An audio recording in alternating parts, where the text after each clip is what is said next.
טוב, שלום לכולם, זה מיכאל דהן מעולם השידוכים. אני יודע שיש כמה שטחנים שמסתבכים קצת עם השכחתי סיסמה, אז בואו תראו איך זה עובד. מי שלא זוכר את הסיסמה שלו, אז הוא לוחץ על שכחתי סיסמה, הוא רושם כאן את האימייל שלו, שהוא נרשם איתו, נגיד זה ככה, והוא לוחץ כאן שלח לי קישור איפוס סיסמה. אחרי שהוא רשם את האימייל, לוחץ, קישור איפוס סיסמה נשלח לאימייל, יוצאים חזרה. עכשיו אנחנו נכנסים לאימייל שלנו, הנה, we1, קיבלנו את הקישור.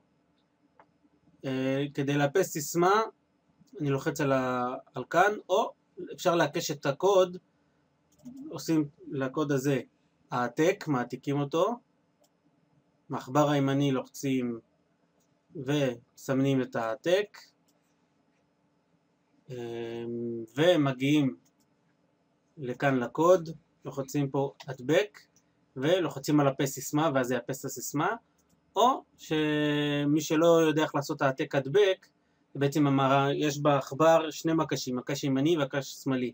במקש ימני לוחצים, ואז זה מופיע חלון, ובוחרים את העתק במקש השמאלי, ואותו דבר עושים שמגיעים לכאן, לוחצים על מקש הימני, ולוחצים פה על הדבק במקש השמאלי.